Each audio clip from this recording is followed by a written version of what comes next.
Hola, hola, aquaseguidores, muito buenas tardes. Bem-vindos a nosso live aquícola por Adriana da Silva.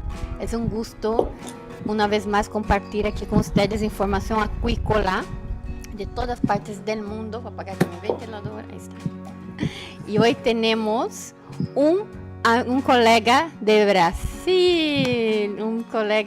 de Brasil, de mi país, que extraño muchísimo, para hablar de un tema que me encanta, que es la nutrición de camarón. Especificamente, déjame pongo aqui para ustedes el tema de nosso live de hoje: utilização de enzimas e aminoácidos em dietas para camarão, né? Nossa live será em português, mas como sempre, nossa intro eu empiezo em espanhol, porque grande parte de nosso público que aqui nos estão vendo, pues de habla hispana, ¿no? Sin embargo, hoy aí pido permiso a nossos companheiros que hablan espanhol, que hoje nosso live será em português, em homenagem a nosso invitado aqui de honor, o Dr. Matheus Ramalho de Lima, da Universidade Federal do Sul da Bahia. Bem-vindo, Matheus, bem-vindo, Matheus, a nosso espaço aquícola aqui. É um prazer receber você na nossa live para falar de um tema tão relevante, tão importante, que é na nutrição de camarão. Bem-vindo e obrigada por aceitar o convite de estar aqui com a gente. Olá, pessoal, todo mundo do canal. Obrigado à doutora Adriana pelo convite e ao amigão Neto, Severino Neto, que é o parceiro que fez esse link aí entre os dois países e os dois temas tão importantes aí que essas parcerias. Então, espero que a gente possa conversar um pouco sobre aminoácidos e enzimas para camarão. Muito obrigada, né? Lembrar que foi o Neto, um amigo nosso em comum aqui, que está aqui no México, que nos apresentou. Né? Que o mundo é tão pequenininho, as fronteiras cada vez menores, né? Nos conhecemos bastante gente da área de aquicultura, da área de nutrição. Hoje já temos aqui vários aquaseguidores para as pessoas que ainda não conhecem o meu canal. É o canal Tendência Aquícola. Nós também temos uma comunidade grande no Facebook e eu carinhosamente chamo o Matheus, os meus seguidores, de aquaseguidores. Então, assim, para os novos que estão aqui nos escutando no dia de hoje, um beijo, um abraço aqui de Mérida, Yucatán, México. Queridos aquaseguidores, bem-vindos e bem-vindos, aquaseguidores, para essa nossa conversa sobre... Deixa eu colocar aqui o tema para vocês: utilização das enzimas e aminoácidos em dietas para camarão. Agora, na pandemia, o pessoal que trabalha com aquacultura já sabe, né, que os gastos inerentes à alimentação estão cada vez maiores, e conhecer essas ferramentas para melhorar a digestibilidade, melhorar a nutrição dos animais é sempre bem-vindo, né, Matheus? Então, desde o ponto de vista, eu sei que a maioria aqui que me segue é produtor, temos muitos pesquisadores, estudantes, mas a grande maioria é produtor. Então, ter esses conhecimentos, né, aí em mãos é sempre importante para a gente conhecer também um pouco da fisiologia, né, um pouco de todo o processo digestivo que tem o camarão, que é um tema muito importante aqui para quem trabalha com aquicultura, né? É um tema que eu gosto muito pra caramba, adoro o tema da nutrição. Olha só, o pessoal já está mandando abraço aqui. Antônio Carlos Mairi, que me manda abraço aqui, diz que adora os seus vídeos, Matheus, mandando aqui um abraço para você. Legal. Ó, aqui também temos, fala pra gente, pessoal, de onde vocês nos estão vendo. Coloca aí nos comentários de onde vocês nos estão vendo, se vocês são do Brasil. Acho que a maioria aqui do Brasil, ó, tem gente do Equador, do Brasil. Ó, que legal. Antônio disse que já é aquaseguidora. Ah, que legal, bacana. Bem-vindo. Bem-vindo, Antônio. É um prazer ter vocês aqui com a gente nessa quarta-feira, 28 de abril, já, né? Muitos comentários aí no Instagram, no Facebook, que esse mês voou, esse mês passou assim super rápido, né? Ai, sempre tem essas brincadeirinhas, né? Mas na verdade, sim, eu não vi o mês passar também. Já vamos para maio, né? Vamos entrando aí, terminando a etapa final do primeiro semestre. Seguimos aqui, Matheus, em isolamento, pelo menos na minha cidade, que a gente segue em isolamento. Entramos segunda-feira, aqui eles medem por semáforo o tema do Covid, né? O tema da quarentena. Estamos em semáforo amarelo. Tínhamos restrições um pouco mais pesadas, e agora no vermelho, agora a gente está em amarelo. E a tendência, tomara que vamos para verde, né? Mas vamos ver. Agora é eleição aqui no México, né? Então o pessoal tá meio com um pouquinho de medo dessa aglomeração, mas vamos pensar positivo, né? Para que tudo saia bem também. Temos a vacina aqui, que o pessoal já está tomando bastante, assim como no Brasil temos ordem de prioridades, né? Eu, como professora, eu vou tomar, acho que em maio, já vou tomar em maio, porque a ideia é que voltem as aulas presenciais, né? Então eles querem que os professores já tomem a vacina, apesar que eu sou jovem ainda. Ainda estão, acho que nos 50 e tantos aqui vacinando, ainda falta para eu chegar nos 50 e tantos, ainda estou na casa do 30 e tantos, Matheus. Mas também. Tá bem, ainda tô jovem. Mas 50 e tantos também é jovem, hein? O pessoal que tá me escutando são 50 e tantos, muito jovens, 50 e tantos, hein? Só que no tema da vacina ainda demoraria para eu tomar essa vacina, hein? Bastante. Mas como eu sou professora, pois aí vamos ter a chance de tomar um pouco antes. Aqui o pessoal, ó, Lucélia Nunes também, da Bahia também, ó, direto da Bahia, no Brasil, escutando a gente lá da Bahia. Que bacana, que lindo aqui, bastante gente escutando a gente de diferentes partes do mundo.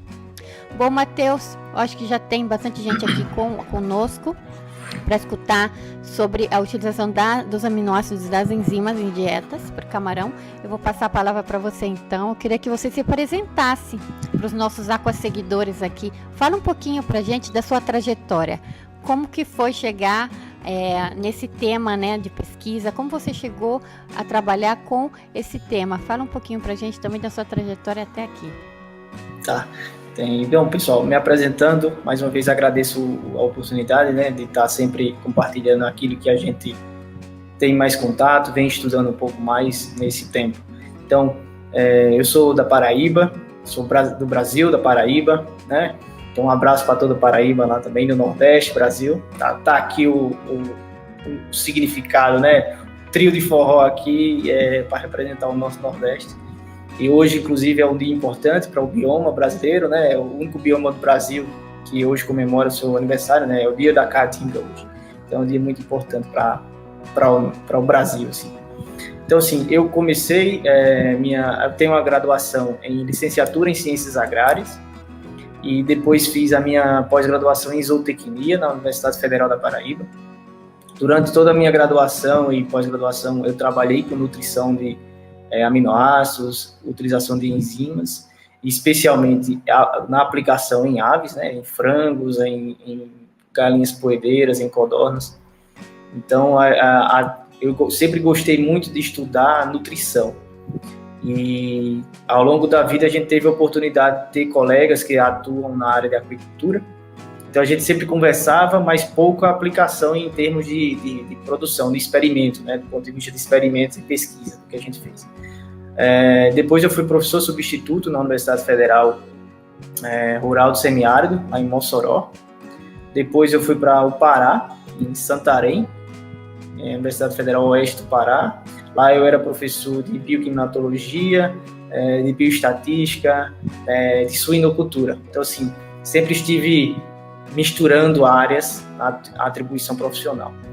Em 2014 eu vim para aqui, para a Bahia, para a Universidade Federal do Sul da Bahia, Universidade nova. Eu vou mostrar para vocês um pouco, rapidamente, sobre ela. E a gente vem construindo a parte de atuação nas agrárias, né? Então aqui eu atuo na área de engenharia agrícola e ambiental, na parte de produção animal de precisão, produção animal em geral. bioclimatologia também, e agora a gente aprovou mais recentemente o curso de engenharia de aquicultura e recursos hídricos, né? Então a gente vai estar atuando dentro da linha da parte de nutrição de organismos aquáticos, alimentação de organismos aquáticos, projetos em aquicultura, então entrando muito fortemente nessa parte de atuação profissional também, né? Então, como a gente tem esse suporte nutricional com o tempo, então a vida foi nos dando oportunidade, eu vejo sempre como oportunidade, porque a gente consegue, entendendo a nutrição, né, a gente consegue fazer aplicações diferentes, né? É como se a gente fosse pensar em um plano de negócio, a gente estuda a tecnologia, a cada demanda a gente faz um plano de negócio diferente.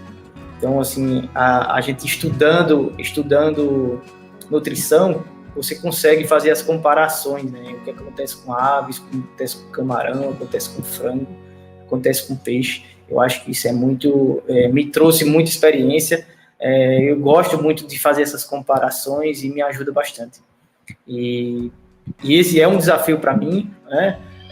Como vocês viram, eu tenho mais experiência na parte de produção em aves, mas a nutrição é muito parecida e meu projeto agora, em linha de pesquisa, é atuar especialmente na parte de peixes e camarões. Eu gostei um pouco mais de camarões, né? Não sei porquê, talvez seja porque tem menos informações ou mais desafios, então eu gosto mais daquele que é mais difícil, talvez, né? E aí estamos aqui hoje e espero que a gente sejamos felizes nessa apresentação, nessa conversa. Claro que sim, Matheus, imagina, é um tema super relevante, super importante. E que trajetória, hein? Você andou praticamente em todo o Nordeste, né? Isso. Praticamente. Todo o Nordeste, que lindo. Eu não tenho o prazer de conhecer o Nordeste brasileiro, tenho excelentes amigos no Nordeste. Tenho muita vontade, quando passar todo esse problema, espero ter a oportunidade de ir para lá, para conhecer um pouco dessa terra tão bonita, que é o Nordeste brasileiro. E que legal que hoje você lembrou que é o dia da Caatinga, né? Você falou? Aí se comemora o dia da Caatinga. Que legal. Bom, pessoal, o Matheus, ele fez pra gente uma apresentação para falar sobre o tema. Eu vou pedir para ele compartilhar aqui com a gente essa apresentação. E depois dessa apresentação eu vou fazer umas perguntas e, claro, vou abrir para vocês também entrarem com algumas perguntas. Eu vi aqui no chat que me perguntaram se não tem forma de fazer a tradução. Infelizmente aqui nessa plataforma não, mas depois quando ficar lá no YouTube, que ficar gravado, vocês podem ativar a tradução, colocar em espanhol e vocês podem ver toda a nossa conversa em espanhol sem nenhum problema, hein? Aqui ao vivo não dá, mas depois na verdade eu não sei se tem como fazer ao vivo, agora assim que eu pesquiso para vocês, mas depois eu tenho certeza que sim, vocês podem trocar o idioma lá e colocar legenda e vocês podem ter aí o acesso à legenda aí em espanhol. Bom, pessoal, então aqui o Matheus vai fazer uma pequena apresentação para a gente sobre a utilização das enzimas e aminoácidos em dietas para camarão e em seguida vamos com as perguntas.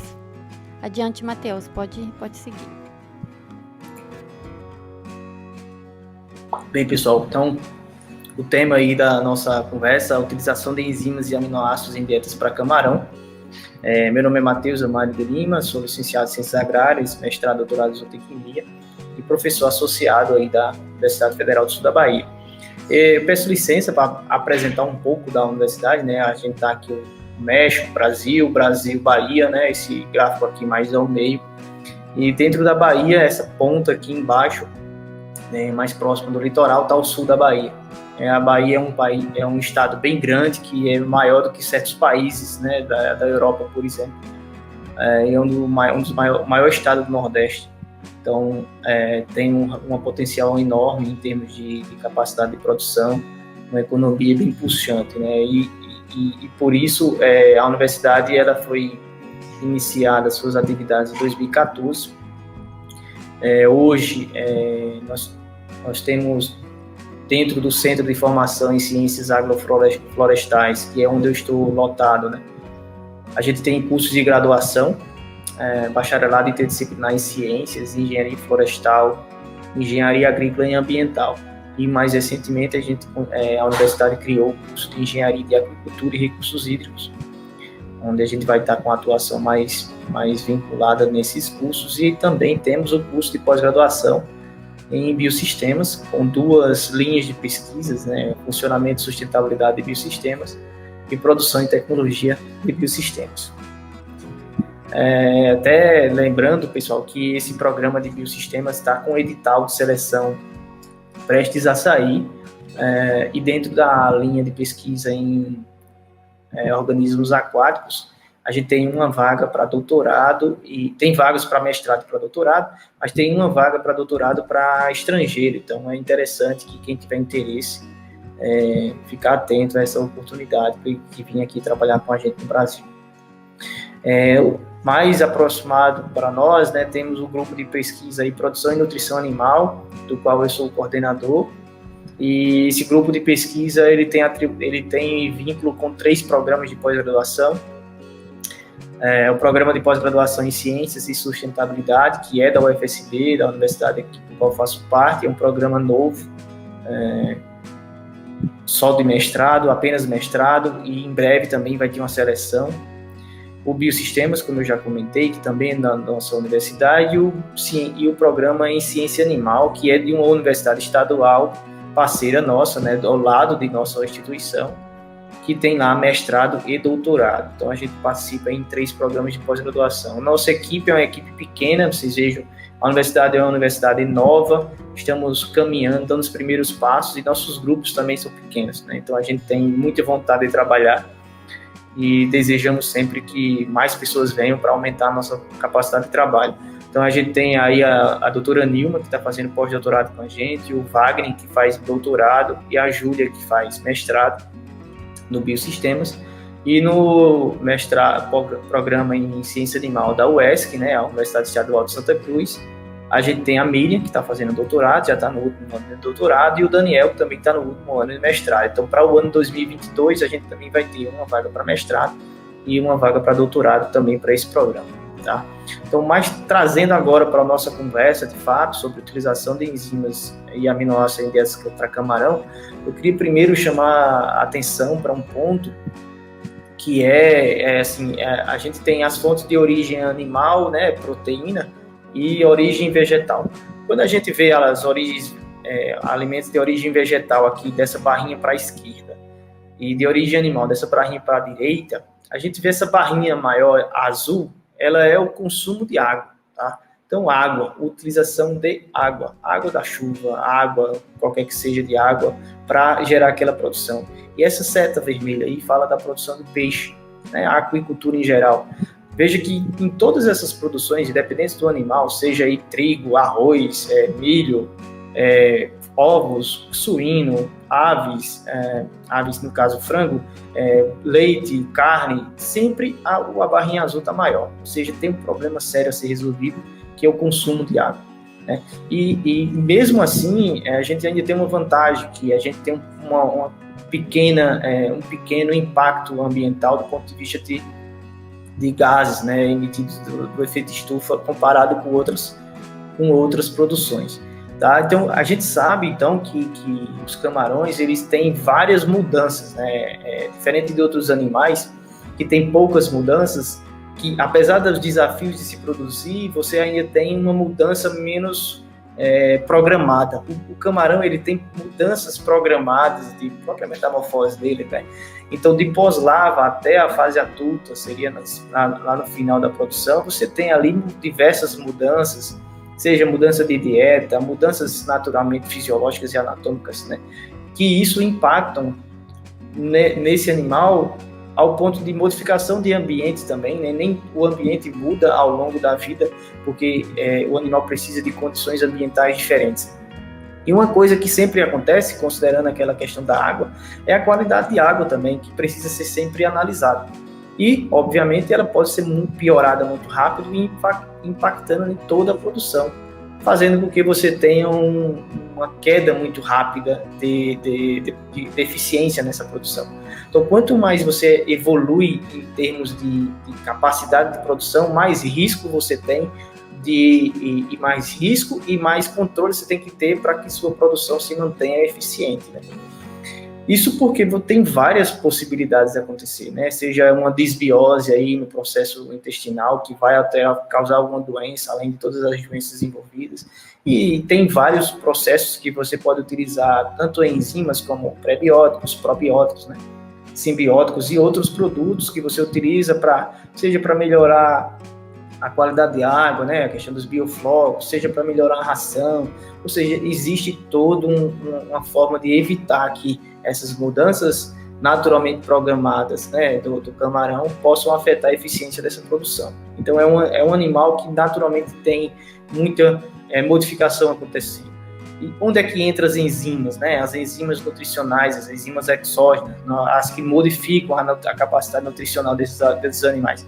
Então, em resumo do resumo, as enzimas facilitam reações químicas, né? Isso já se sabe, mas elas precisam de condições específicas para atuar. Quais são essas condições? Cada enzima existe um substrato específico. Esse é o primeiro ponto. O segundo ponto é que ela precisa de condições ideais de temperatura, de pH, de concentração desse próprio substrato. Então, a primeira coisa que você deve fazer é o quê? Qual é a minha ração? Para saber qual é a minha enzima. Depois de saber qual é a enzima, de que forma eu vou colocar essa enzima nessa ração. E ainda assim, ainda existe uma outra questão, que é, essa ração vai ser desse mesmo formato fornecida aos animais, ou eu vou fazer algum tratamento, algum processamento diferente, né? Qual é a temperatura? Porque a depender dessa temperatura do processamento, eu posso modificar a qualidade dessa ração, mesmo tendo enzimas ou qualquer outro aditivo nutricional que seja. Então, são muitas coisas a serem pensadas. Além do que, quando a enzima atua sobre um substrato, ela gera produtos. Então, ela tem um produto grande, vamos supor, né? Vamos imaginar uma mão, né? Uma mão é um produto. Quando a enzima degrada esse produto, esse substrato, cada dedo se separa, seria um produto específico.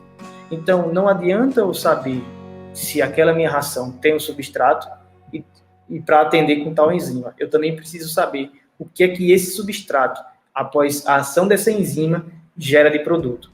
Vocês vão entender melhor porque um pouco mais à frente, tá? Por exemplo, aqui está um grão de trigo, né? Um cereal. Existem várias coisas no grão que podem ser aproveitadas pelo animal, por algum tratamento térmico, algum tratamento físico. Você faz de tudo para que o animal aproveite.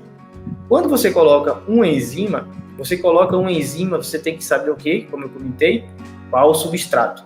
Então eu preciso saber o que é que tem naquela minha ração para saber qual é a enzima. Então, por exemplo, no trigo tem o xilano. Então o que é que faz o xilano? O xilano degrada uma xilanase. Então, se eu tenho um alimento que tem xilano, uma xilanase é interessante. Eu preciso colocar aí, tem celulose, então uma celulase, né, uma carboidrase, enfim, para você tem proteínas, então eu posso colocar protease. Então, assim, qualquer enzima você consegue colocar nessa ração que vai melhorar a performance dessa ração. Veja, a performance da ração. Não estou falando ainda que vai melhorar o desempenho dos animais. Existe uma diferença entre fabricar ração, organizar a ração e alimentar os animais. O processamento dessa ração até chegar aos animais pode ser muito comprometido em virtude de um processamento equivocado ou de uma utilização equivocada do qual a enzima se coloca e não considerar também o produto que aquela enzima vai ter sobre aquele substrato. Então a gente tem uma infinidade de enzimas hoje no mercado, com muita tranquilidade se tem. Por exemplo, xilanase, glucanase, pectinase, celulase, que são as carboidrases mais conhecidas, né? Protease, amilase, fitase, talvez a fitase, ela é uma das enzimas que quase todas as ações já tem essa enzima, né? Não é uma... tem muita gente que comenta que não é mais um aditivo, né? O aditivo é aquela coisa que se coloca, uma coisa mais nova. Hoje já se considera que enzima não é mais, digamos, um aditivo, é quase como uma coisa obrigatória. Por que obrigatória? Porque ela funciona, né? Ela funciona em que sentido? Ela faz aquilo que deve fazer, que é essa reação que está aqui do lado, que é o que? A enzima vai atuar sobre o substrato e esse substrato gera produtos. Inclusive, se você tem, por exemplo, um substrato para uma enzima e você coloca a enzima X, por exemplo, quando um desses produtos aí pode ser também um fator, um composto e um substrato para uma outra enzima. Então, de repente, você pode usar uma enzima para degradar um substrato e uma outra enzima para degradar o substrato, o produto que também é substrato para essa outra. Então, você consegue fazer uma sinergia de ações entre enzimas também. Então, é necessário, portanto, entender muito bem o substrato da sua ração.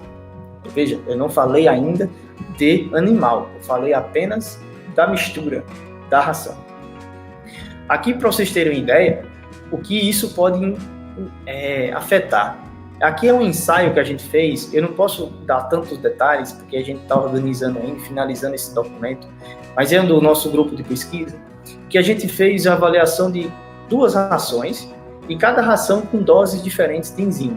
Esse gráfico que você vai ver, que você vê à esquerda, é um gráfico que, essa parte azul são bactérias, são gêneros, é o gênero Streptococcus, o vermelho, Lactobacillus, o verde, Enterococcus, e o amarelo são os outros gêneros que apresentaram menor proporção.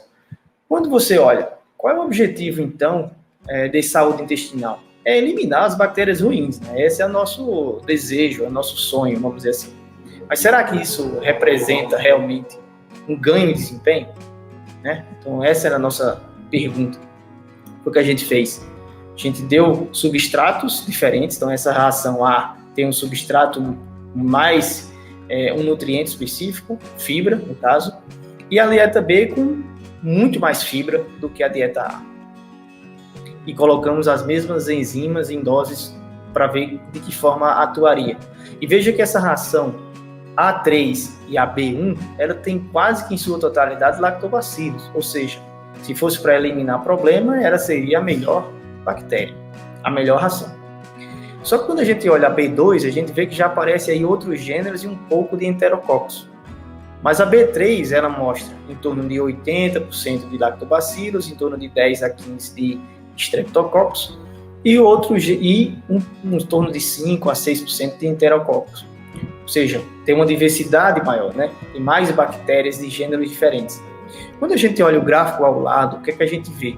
A gente vê o impacto em ganho de peso, em peso vivo final, em carcaça, em filé, né, do animal produzido, consumo de ração e conversão alimentar. A conversão alimentar a gente não consegue ver tão bem, porque a diferença é muito pequena quando compara com o consumo de ração e o ganho de peso vivo, e o ganho de peso.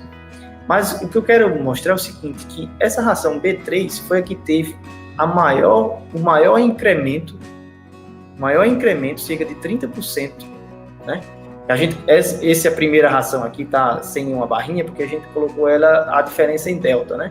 Então, por exemplo, essa ração, vamos supor, o ganho de peso de um animal foi 100 gramas, a da ração B3 foi 130 gramas, ou seja, 35% a mais em ganho de peso de carcaça, de filé, daquilo que de fato é comercializável pelo produtor. E quando a gente olha a microbiota intestinal, a gente vê que não foi totalmente benéfica a apresentada. E aí a gente chega naquela conclusão de que, será que é realmente interessante todas as bactérias serem benéficas dentro do intestino do animal? É uma pergunta, né? Será? Será que se a gente tem bactérias benéficas no mesmo ecossistema, bactérias maléficas, a própria competição natural desse ecossistema vai fazer com que tenha uma seleção natural e faça com que aquelas bactérias benéficas ali presentes sejam mais fortes, mais resistentes ao ponto de controlar de forma melhor e aí combater problemas, seja eles quais for, e aí o animal acaba sendo beneficiado do ponto de vista de desempenho, de performance? São pesquisas que a gente vai tentar responder ao longo do tempo, tá? Então, só para deixar isso, que a gente conseguiu uma ração sem utilização de antibiótico, manteve a qualidade de produção, inclusive maior, né, do que a ração tradicional, e ainda aumentou a diversidade de bactérias. Então, começa aí agora a entrar um pouco para aminoácidos. Porque, veja, eu falei de enzimas, a gente consegue modificar muita coisa, né, na capacidade de produção do animal. E dentro de intestino, a gente tem que entender o seguinte, não há o que se falar em nutrição, em produção, sem saúde intestinal. Então, o animal só vai absorver nutrientes se ele estiver saudável, principalmente no intestino. As outras coisas são importantes? Claro que sim. Mas se o intestino tem problemas, tudo fica um problema. Muita gente comenta que todas as doenças iniciam no intestino. Por quê? No intestino que absorve nutrientes que vai servir para a imunidade, para tudo aquilo que seja necessário para o animal crescer. Existe forma de resolver? Sim. Vamos lá um pouco. Por exemplo, para aminoácido, para proteína. O que é que o animal precisa? É proteína ou é aminoácido? É sempre aquela discussão. Vamos suplementar nossa ração com proteína. Será que é interessante proteína? Olha só esse esqueminha que acontece lá no intestino. Digestão e absorção de proteínas. Eu faço questão de colocar as aspas. Porque, veja, quando a proteína ela é consumida lá no intestino, ela chega essa proteína, ela precisa passar por diversos processos enzimáticos, veja, enzimas, novamente, diversos processos enzimáticos para quebrar essa estrutura proteica para que tenha absorção em aminoácido. Se não em aminoácido na sua unidade fundamental, mas em diotripeptídeos. São essas as formas que tem absorção, da proteína. Então, se a gente olha muito para a proteína, a gente acaba reduzindo a nossa eficiência do ponto de vista de nutrição de aminoácidos.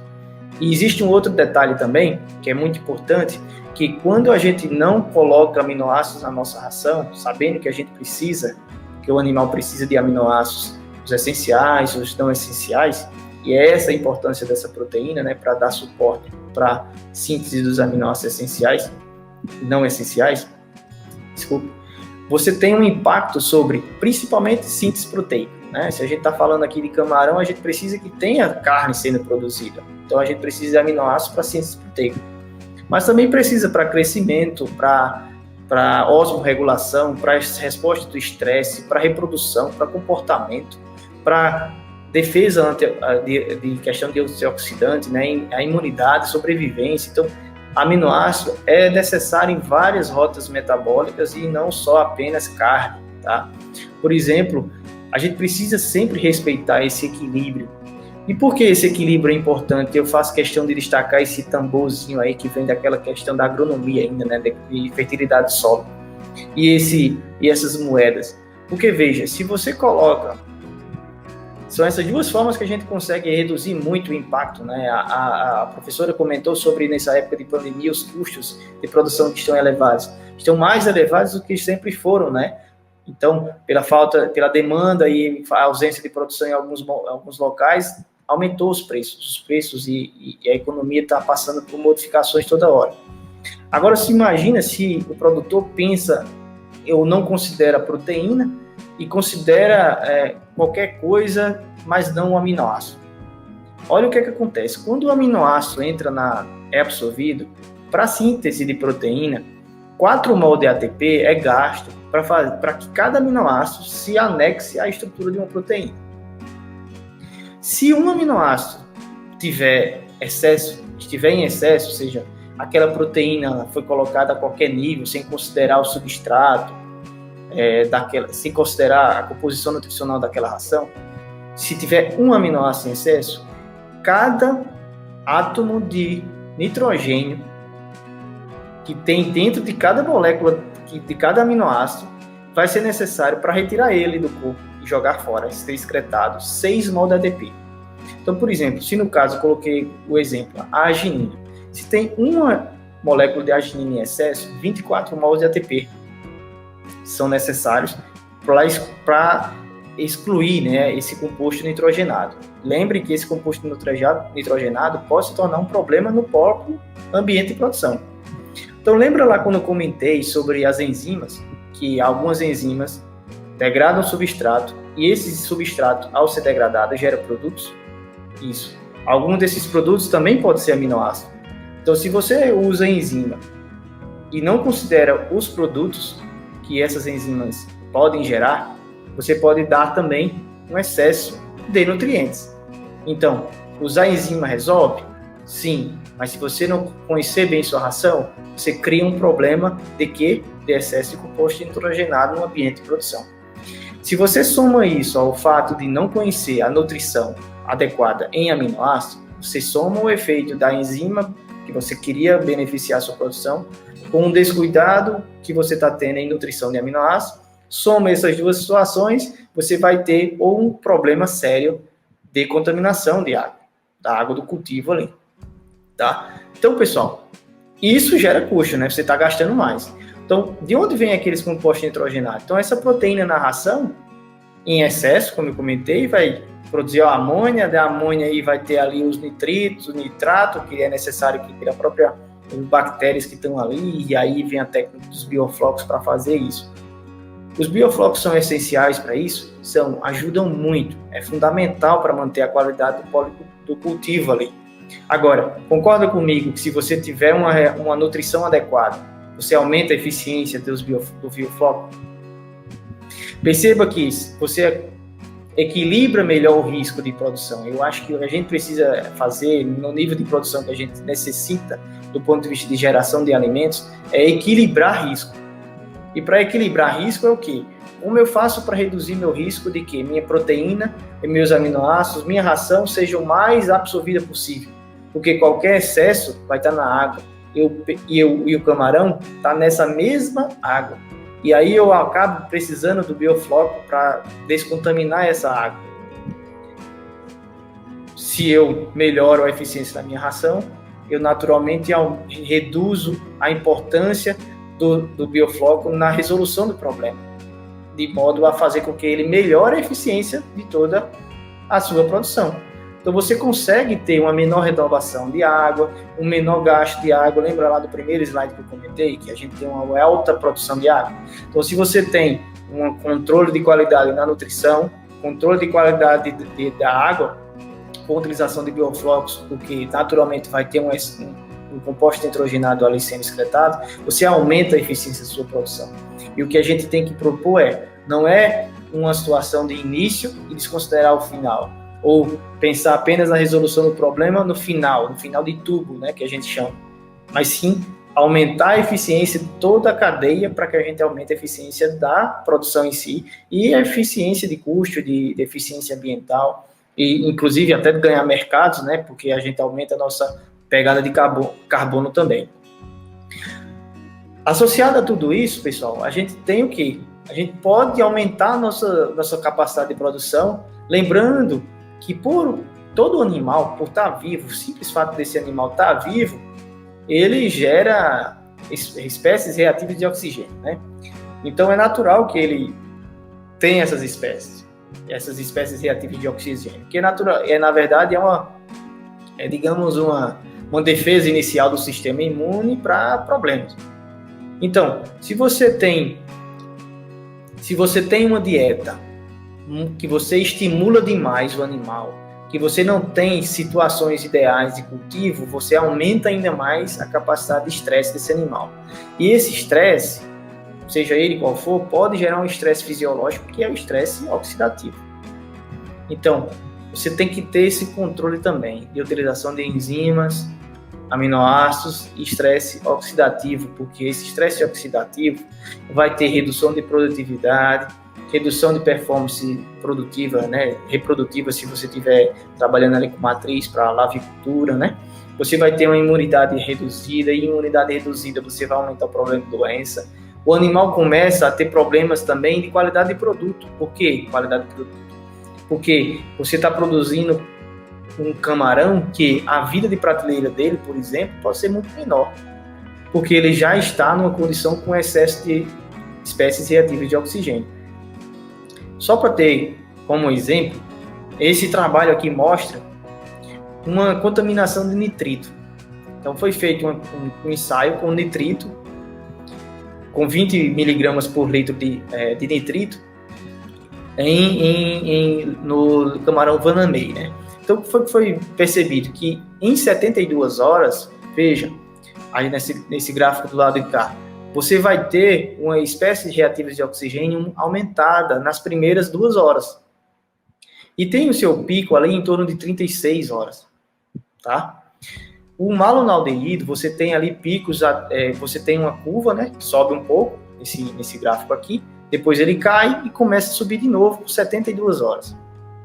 Aqui é o impacto sobre a área a área das vilosidades. Você vê que tem uma redução dessa vilosidade quando você induzir uma contaminação da água por nitrito. Lembre que nitrito vem daquele composto nitrogenado, que veio do excesso de algum aminoácido, que pode também ter vindo de um excesso de produto que você usou com enzima na sua ração.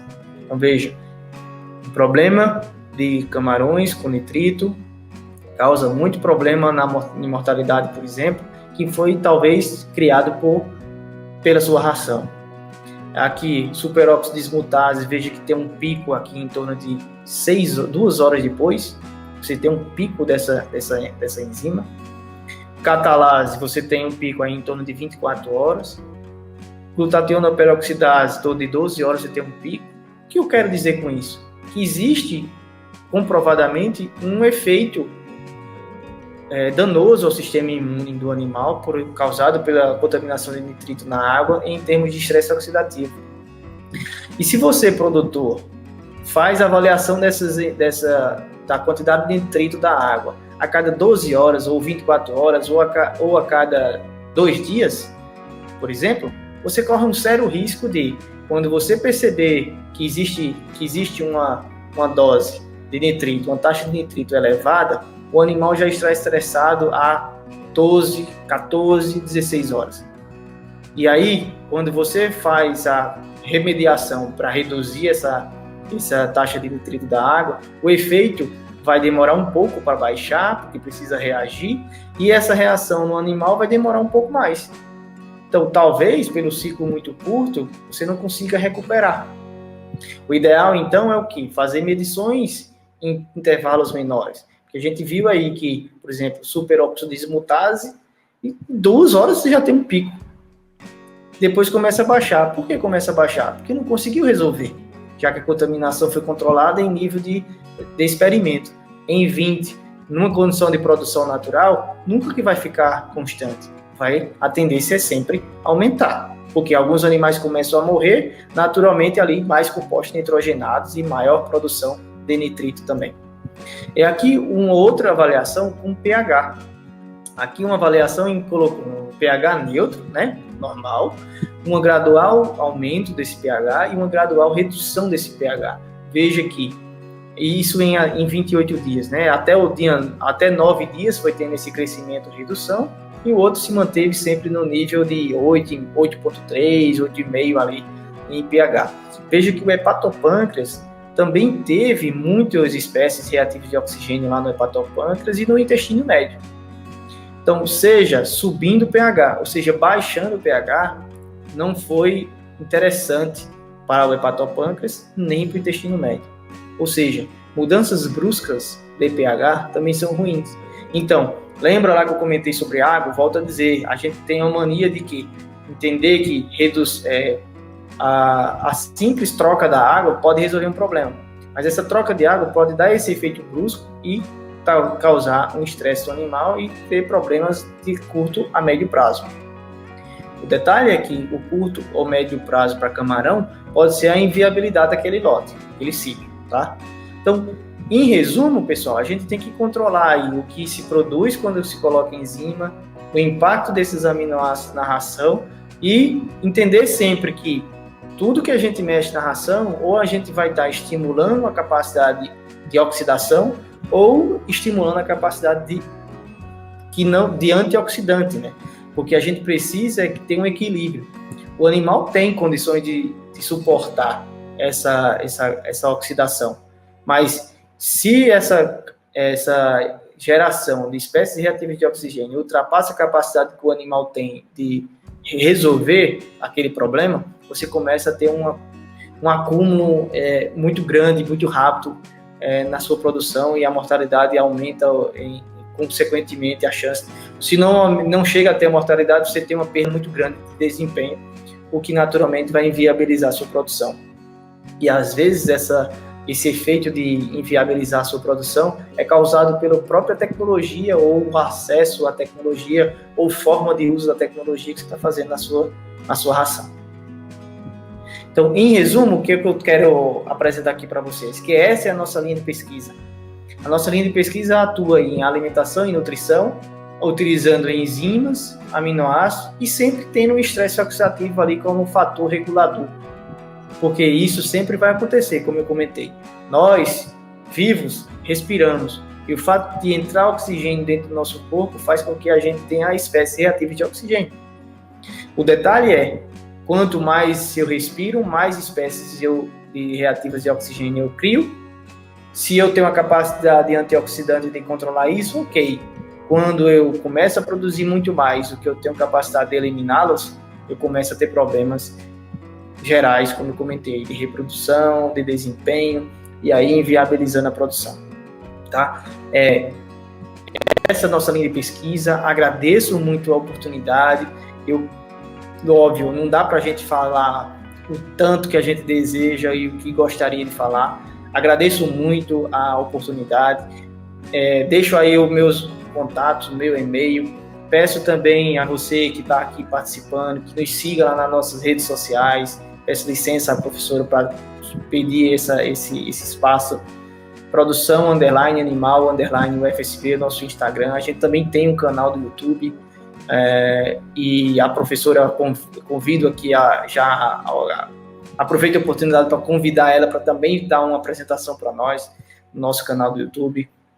Acho que essa pandemia veio para ampliar as possibilidades de parceria e talvez a gente nunca se conhecesse se eu não tivesse a oportunidade de estar tendo, se não tivesse tido a pandemia. Poderia acontecer, claro, mas eu acho que a pandemia criou essas possibilidades. A gente teve muitas mortes, está tendo muitas mortes, infelizmente. O mundo está muito difícil com essas notícias ruins, mas entre as ruins a gente tem que buscar algumas coisas boas para a gente pelo menos esperançar, né, dias melhores. Então agradeço e me coloco à disposição de vocês. Agradeço mais uma vez a oportunidade. Estou aberto a comentários, perguntas, qualquer um, ok? Então, muito obrigado. Obrigada a você, Matheus, por aceitar aqui estar no nosso canal Tendência Aquícola para falar sobre esse tema tão importante, né? Conhecer a fisiologia digestiva dos animais é fundamental para quem quer trabalhar com aquicultura. Temos muitas perguntas aqui, enquanto você dá a sua conferência. Aqui o pessoal fez bastante pergunta, bastante interessante. E claro, aqui em público, você já tinha me convidado para conversar um pouco no canal de vocês, né, do grupo de pesquisa de vocês. E claro que sim, eu vou falar um pouco da linha de pesquisa que a gente trabalha aqui, né, que se enfoca muito nos bioflocos, né, cultivo de tilápia e camarão no meio em meio aos flocos microbianos, né? No Brasil a gente fala mais flocos microbianos. E claro que sim, eu aceito aí o convite para conversar um pouco com vocês. Maravilha. No Brasil, de Mérida para Bahia, olha só. Que legal. Muito bem. Obrigada pela apresentação. Fiquei assim super vidrada aqui nos resultados de vocês, resultados prévios que vocês tiveram aí e algumas outras coisas interessantes. Antes de eu ir para a pergunta dos nossos aquasseguidores, eu vou fazer umas outras perguntas aqui, muito gerais, para o pessoal entrar em contexto também. Fala um pouquinho para a gente, Matheus, quais são as principais enzimas presentes no processo digestivo do camarão, né? Você conversou de várias aí e tem algumas pessoas aqui que acompanham a gente que não conhecem essas enzimas. Quais seriam elas? Existe as enzimas, no geral, são aquelas que atuam quando a gente fala em enzimas, né, enzimas exógenas, pensando em ingredientes que já coloca na ração. Então, no geral, são as mesmas que tem no mercado para outros animais, né, mas, digamos, a mais conhecida é fitase. Fitase é uma das mais conhecidas e iniciou o uso dela com o intuito de fósforo, né, o preço do fosfato, a fonte de fósforo alto, e o impacto ambiental também para extrair o fósforo do solo. Então, com a fitase você consegue aí quebrar aquele fitato. Então, eu imaginava antes que o fitato era o problema, né? Aquela molécula de 6 fósforos e tal. Só que hoje a gente vê que já não é mais isso. Inclusive, nesse experimento que eu mostrei, a gente fez a degradação das moléculas de fitato. Então, o IP6, né, que é o fitato, ele não é só ele o problema. Então, o IP5 também, o IP4 também, o IP3 também. Então, como é que a gente faz, então, para colocar enzimas na ração ao ponto de estar estável a degradar todos esses fatores nutricionais e todo o potencial que está ali preso dentro daquele fitado. É colocando doses maiores. Agora, toda enzima vai aguentar? Aí entra aquela questão da termoestabilidade, do processamento da ração, né? Porque às vezes você coloca uma enzima excelente, mas você cuida de sua ração de forma inadequada e acaba com sua enzima, piora a sua ração, e aí todo o problema acontece, né? Então, a fitase seria a mais conhecida, vamos dizer assim. Mas tem chilanase, as proteases, beta-glucanase, tem muitas enzimas. A questão toda de escolha para você escolher, vamos dizer assim, né? Qual é a melhor? A melhor enzima é aquela que melhor atende à sua ração. Você tem que conhecer sua ração, conhecer o que tem nela, é essencial para você saber quais são as suas enzimas.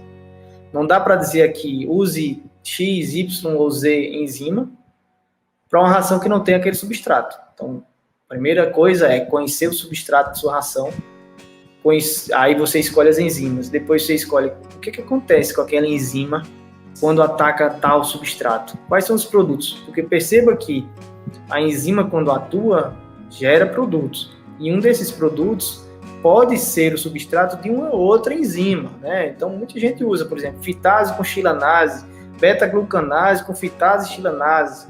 A receita dessas enzimas é dada pela sua própria ração. Muito bacana mesmo. Eu usei muito a fitase quando eu fazia dieta pro Mero, que eu comentei com você numa reunião. E agora, não é segredo para ninguém que eu estou no processo de fabricar a minha própria dieta na minha fazenda, né? Estou fazendo os últimos experimentos com a farinha do Biofloco e modificando aí para fazer uma dieta completamente, o mínimo de farinha de peixe, né? Que sabe, a aquacultura... Mas sem nada de origem animal?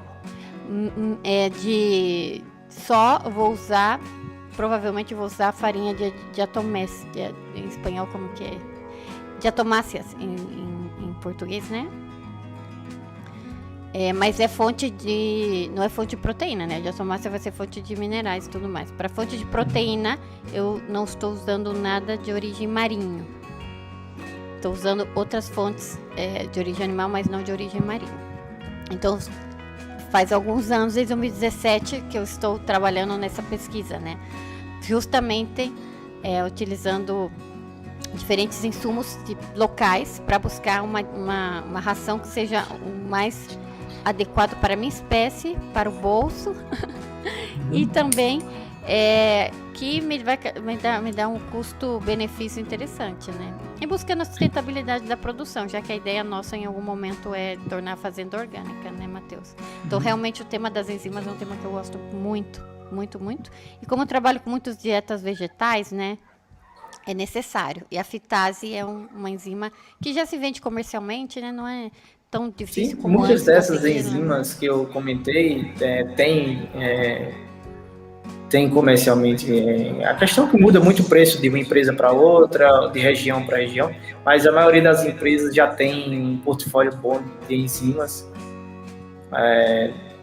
A questão é a escolha, né? Tem muitas pesquisas que a gente precisa criar a receita melhor, assim. Acho que esse é o grande detalhe. Qual é a melhor composição de enzimas que a gente pode usar para cada ração, para cada fase também, né? Porque a gente fala no geral, mas talvez uma enzima seja melhor aproveitada na fase de lava, pós-lava, fase juvenil.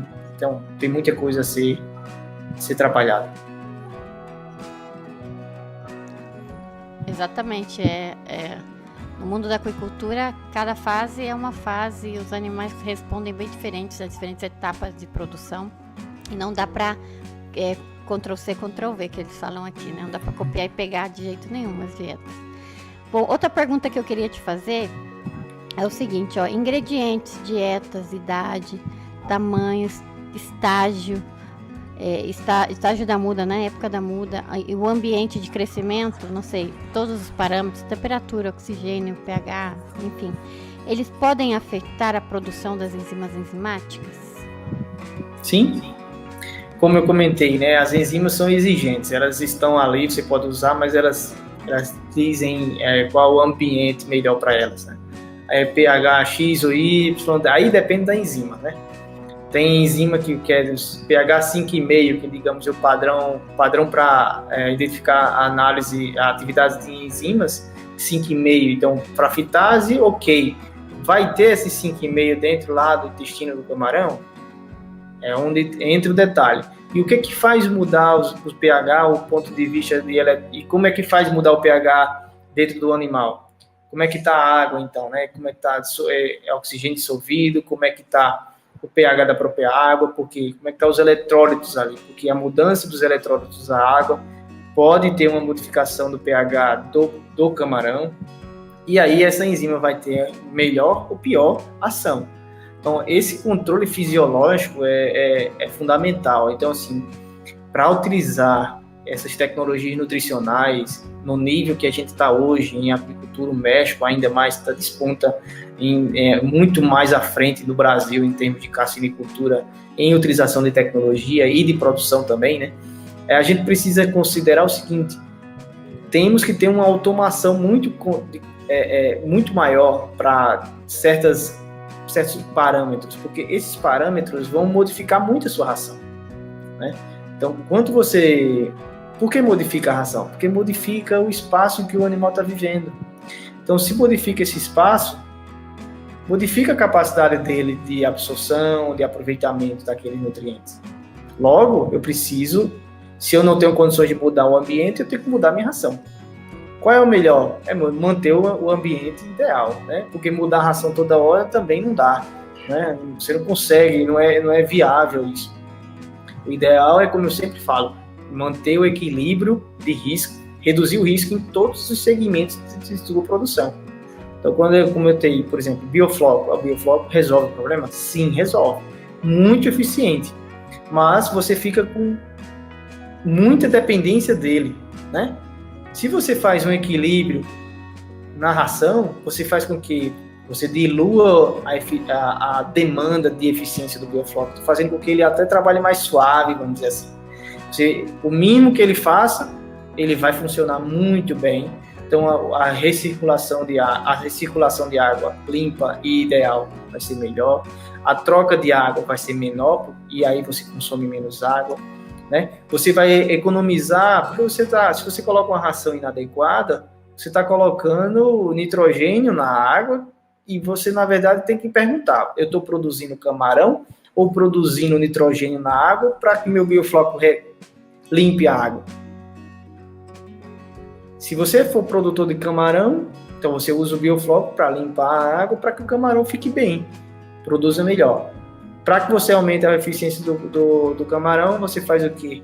Melhora a sua ração e os outros aspectos do ambiente de produção, fazendo com que esse equilíbrio de risco e de eficiência seja em toda a cadeia, né? Então, você aumenta muito, muito consideravelmente a eficiência da produção de camarões. Excelente. Vamos então abrir aqui, Matheus, a pergunta para os nossos aquaseguidores. Vamos lá. Temos várias perguntas aqui. Hans AR nos pergunta: para pós-larva, que tipo de enzima se utiliza para dietas de pós-larva? Assim, depende da ração, como eu comentei. Não tem uma receita pronta, né? A ração da pós-larva, mudando, tem que ver o substrato para saber qual é a enzima. Não existe uma receita clara para enzima. Sabe que a enzima é interessante? Sim. Sempre vai ser interessante? Aquelas que eu uso para juvenil de camarão? Não, porque depende da ração.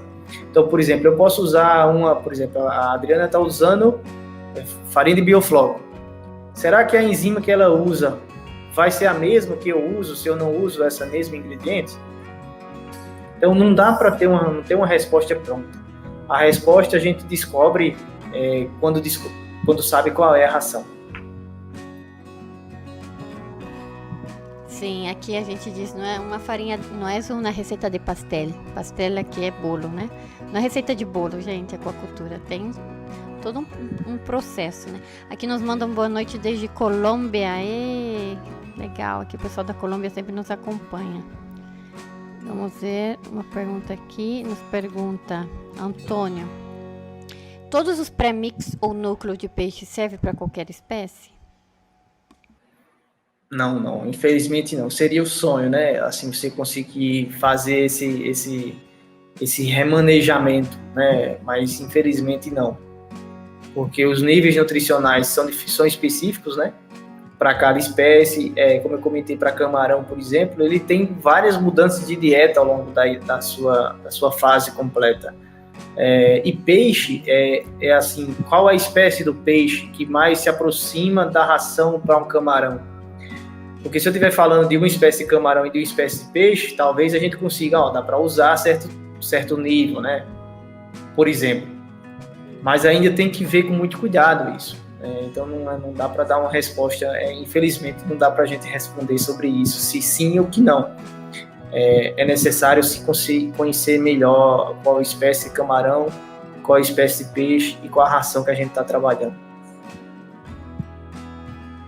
Mas se fosse assim eu era feliz. Infelizmente não é. Aqui também Antônio pergunta mais ou menos a mesma linha, né? Ração de camarão serve para peixe? Isso, é a mesma coisa, né? De peixe para camarão, a recíproca é verdadeira, né? Infelizmente a gente não tem essa... Pode utilizar algumas situações? Pode, né? Tudo pode. Se vai funcionar, aí é uma outra questão, né? Obviamente que existem regulamentações, às vezes existem alguns produtos que para um animal não pode ser, o outro não pode consumir, né? Por exemplo, de origem animal, por exemplo. Mas entre peixe e camarão, eu acredito que não tem essa restrição, mas para outros animais pode ser que tenha. Então, tem essa legislação que cada país, cada região tem que ser respeitado, mas do ponto de vista nutricional, não é simples mudar a dieta. O ideal é que seja dieta específica para cada espécie de animal, né? Seja peixe ou camarão. São animais bem diferentes, peixe e camarão, bem diferentes. Sim, um vertebrado ou invertebrado muda muito o sistema fisiológico. Aqui Fernando nos diz parabéns pela excelente palestra e fico feliz em saber que está com um grande conhecimento na área do camarão. O professor Fernando Peraz é meu orientador de pós-graduação. Um abraço, professor. Não sabia que o senhor estava por aqui, né? Uma alegria ter o senhor por aqui. Olha só que bacana, que legal. Um abraço, doutor Fernando. Guilherme também te manda parabéns aqui. Boa noite, Matheus. Parabéns pela apresentação. Maravilha. Guilherme também é nosso colega. Guilherme Lima. Doutorado. Olá, Guilherme. E aqui também tem gente do outro lado, lá da Europa. Muito boa a maneira como explica esse universo complexo que é a nutrição, principalmente quando se refere a animais aquáticos. Bastante interessante. E ela não comenta aqui embaixo. Acho que a Marlinda Marlinda de Angola, isso. É de Angola. Estou a participar desde Angola, que já são 2 da manhã, mas valeu a pena ver, Matheus? Que legal. Obrigado aí, Marlinda, pela presença. Que bacana, né? É gostoso escutar essas coisas. Olha só, Lucélia pergunta o seguinte: há algumas doenças que afetam o camarão diretamente ligadas ao estresse oxidativo? Excelente pergunta, Lucélia. Então, assim, a Lucélia é nossa aluna aqui do Biosistemas, né? Muito bom ter os alunos nossos aqui também participando. Lucélia, existem doenças específicas que, por exemplo, vírus é onde aumenta muito a chance de ter problema para camarão. Porque como o vírus gosta, né, de entrar em animais quando a imunidade está reduzida, então seria maravilhoso para vírus, qualquer tipo de vírus para esses camarões em estresse oxidativo. Porque o estresse oxidativo causa uma redução muito drástica na imunidade, né, e isso afeta muito facilmente qualquer vírus que seja.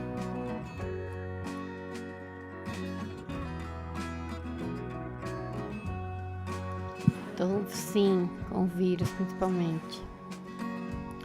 Aqui, Antônio novamente. Só o Bioflux consegue manter uma biologia no intestino do peixe para servir para o camarão? Não entendi muito a pergunta não, Antônio.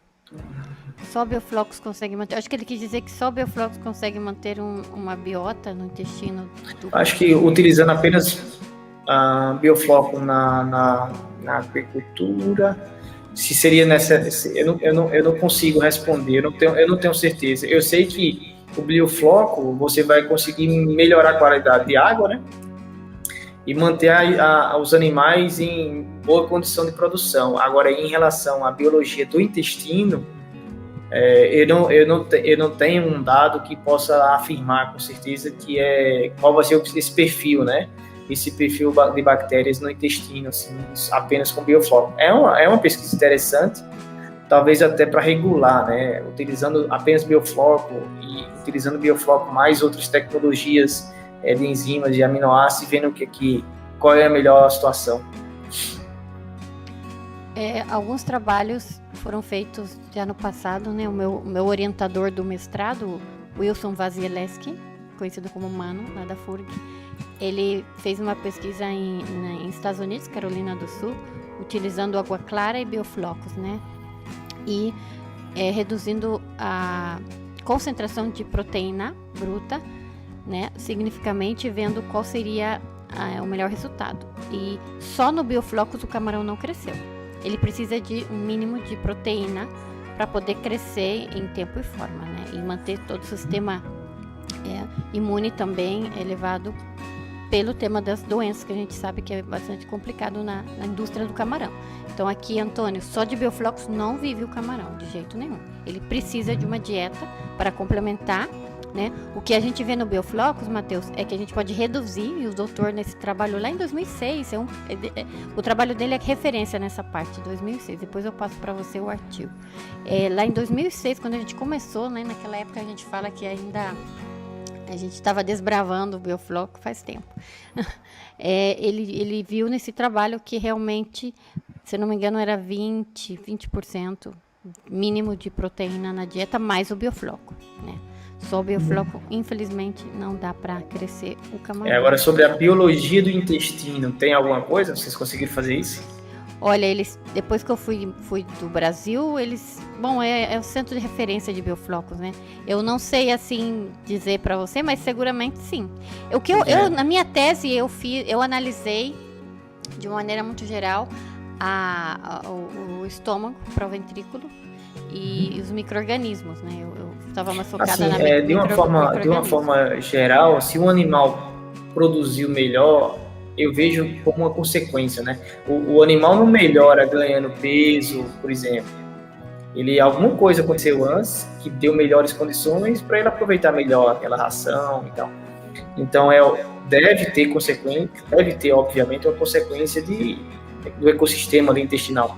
Agora, dizer qual, eu acho que até quando você faz uma pesquisa, você ainda tem uma situação muito de espelho, né, que a gente chama muito pontual. Você pode ter mais bactérias daquele gênero, daquela família ou daquela espécie. Essa pesquisa que a gente fez, a gente chegou até no nível de espécie. E é um emaranhado, são 280 espécies de bactérias que nós encontramos. Será que a gente fizer esse mesmo experimento hoje, a gente encontra 250 ou 390 espécies? Né? Então, quando a gente olha espécie, fica muito confuso. Então, se a gente já olha para gênero, aí já dá uma noção melhor. Para família, aí fica mais equilibrado. Só que a gente precisa sempre considerar um nível mais taxonômico, mais detalhado, para ver o que é que está acontecendo, né? Porque às vezes tem uma bactéria ali que é uma bactéria apenas, ela sozinha, a presença dela, ela é muito mais problemática do que qualquer outra bactéria. Então é muita coisa que a gente precisa estudar, compreender, e eu acho que esse é o nosso papel. Sim, exatamente. Aqui pergunta Antônio, então é mais viável usar as rações industriais nas medidas da tabela do fabricante? Assim, se for uma ração comercial, puramente comercial, aquela que já vem pronta, ela existe geralmente o pessoal coloca níveis de garantia, né?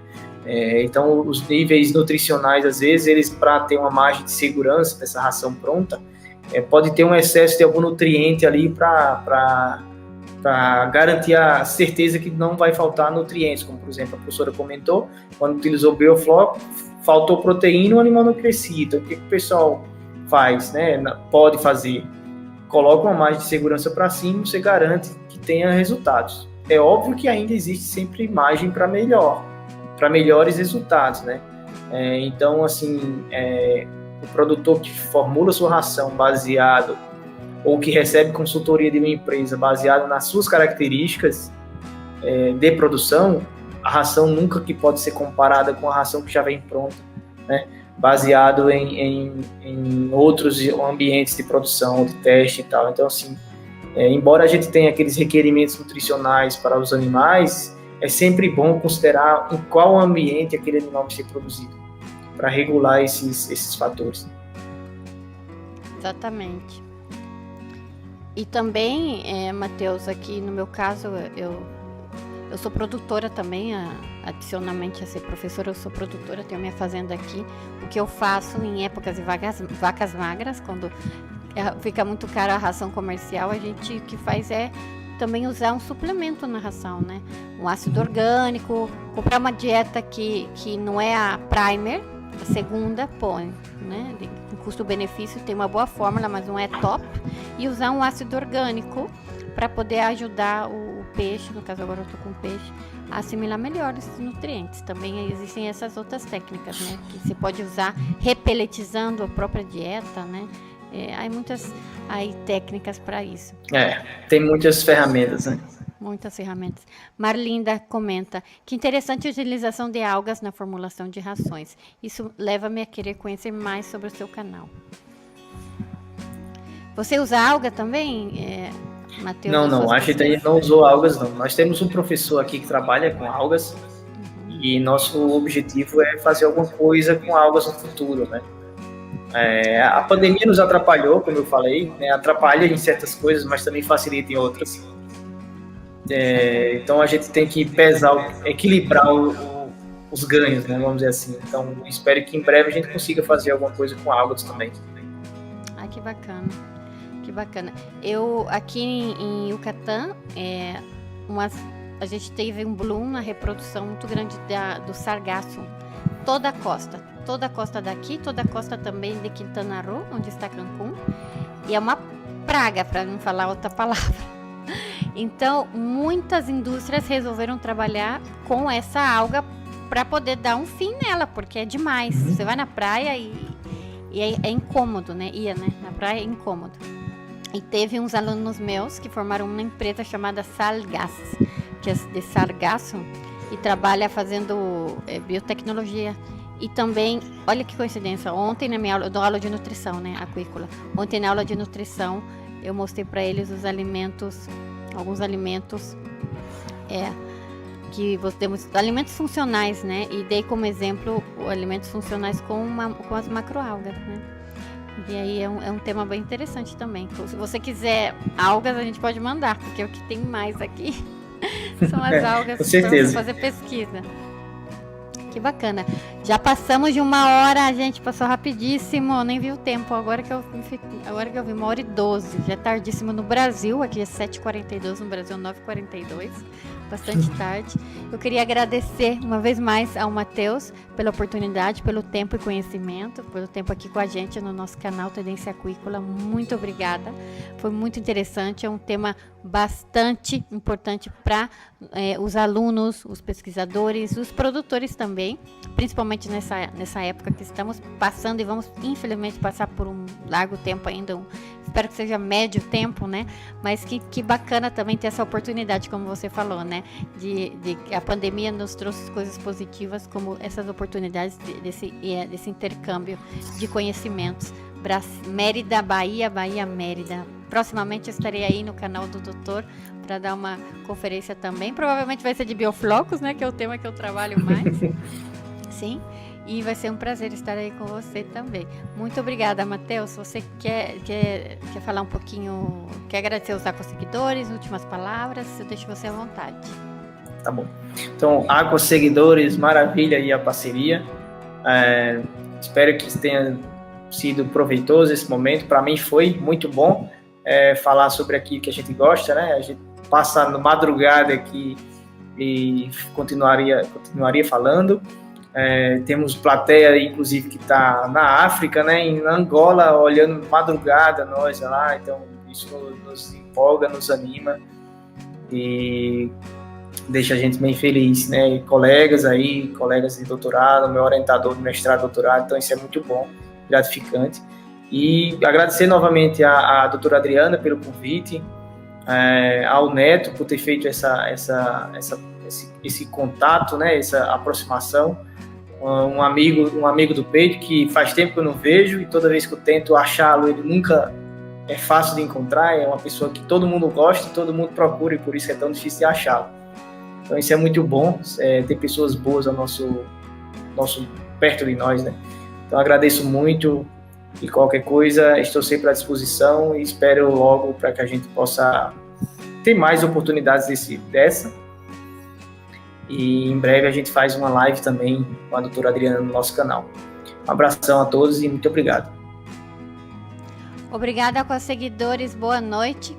E aproveitando a oportunidade aqui, Matheus, daqui a pouquinho eu vou soltar um teaser do vídeo. Na sexta-feira agora é Dia das Crianças aqui no México. Então a minha filha, ela agora sim que ela ocupou minhas redes sociais, roubou aí o meu canal, e ela gravou um vídeo muito especial para as crianças do mundo inteiro, né? Ela é mexicana, o vídeo vai estar em espanhol, mas está bem bonito. Eu peço para vocês aí depois dar um like, ela vai ficar bem feliz. Daqui a pouco eu vou soltar o teaser do vídeo para vocês ficarem curiosos, e na sexta-feira eu vou soltar o vídeo aqui no canal para vocês verem que bonito ficou. Ela, pois desde a barriga, né, ela vai comigo para todo lado, e cresceu numa fazenda, cresceu no laboratório, cresceu nesse ambiente. Então ela sabe assim bastante, conhece bastante, tá bem divertido, tá bem bonito. Então conto com vocês também para irem lá. E claro, aqui no vídeo do doutor eu quero que vocês me ajudem a compartilhar. Também entre no canal do doutor para compartilhar o canal do doutor. E depois eu passo esse vídeo pro doutor também, se quiser colocar no canal à vontade, no seu canal à vontade, eu posso compartilhar também. E eu desejo uma linda noite para vocês, e que tenham um lindo meio da semana, né? Quarta-feira, né? Umbigo da semana. Que tenham um lindo meio de semana e passem muito bonita noite. Um beijo. Besos a los seguidores. Nos vemos então viernes para o vídeo de Valentina Zaragoza. Tchau, doutor. Graças a todos. Que tenham linda noite. Tchau. Tchau, tchau. Abração.